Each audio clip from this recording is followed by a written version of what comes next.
CBC Boxing. Now, earlier on I was going through boxingscene.com, just having a look at the latest boxing news as I do.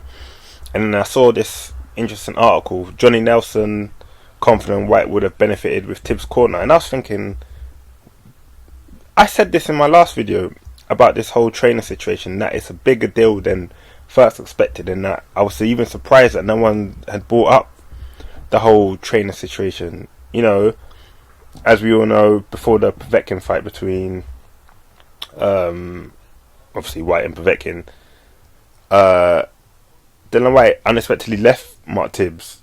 You know, they just all of a sudden separated ways, and I think it was down to allegedly Dillian Whyte saying that he wanted to continue training in Portugal, and then Tibbs wouldn't be able to do that because he has a new gym and he's got his family in England. But you know, the more it's gone on, I'm more thinking, I'm sure there's more to the story than that, because you know, Mark and Jimmy are very, very experienced trainers. You know, they're well known around the boxing scene, and I think Whyte is suffering from this. You know, there's a lot of mistakes up from when Whyte had his last fight against Rivas. You can see against Maurice Wax, sorry.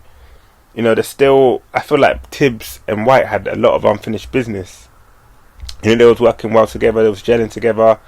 Then all of a sudden you cut ties, and then you're going to fight an ex-world champion / Olympian. And with all due respect, Xavier Miller is also a fantastic trainer in the amateur circuit. You know, remember the amateur and pros are very, very different things. They're two different kettle of fishes. You know, who has to again take on, you know, working with Dillian Whyte on his mistakes. You know, the whole point that he leans in a bit. You know, he's got to know the pro scene a little bit more. And also remember, weeks before the Povetkin fight, he then ended up calling David Caldwell, you know, to come into his corner to help him. So all these last minute little things before a fight like this definitely had an impact. Whyte could be looking at Miller thinking, why are you calling this guy to come in?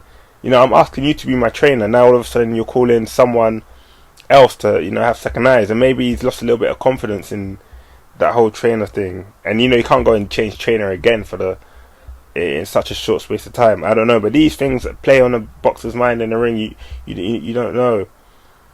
You know, I just wonder what their strategy is going to be going into the fight. That's why, like I said, as the fight is going on, I'm more leaning towards Povetkin. I'm not even going to lie. He's going to be able to adjust in the rematch. He's going to know what Whyte is going to come with. He's already felt his biggest shot. You know, I think the only way Whyte wins is if he takes him out early, and obviously Povetkin's got the skills, you know, to keep him at bay and take it into later rounds. Whether Povetkin has the stamina to do that, I'm not sure.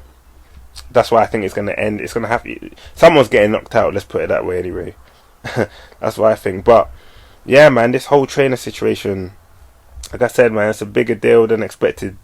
I'm just scrolling down. It's news that's already really been repeated already. But I'm just happy that, you know, someone like Johnny Nelson's come out and said it. That this is a big deal, man. This whole training situation. You don't just leave a trainer like Mark and Jimmy Tibbs like that, take on a new one and think everything's going to be rosy. You know what I'm saying? But that's just my take on it. Just a little quick summary on that. CBC, I'm out.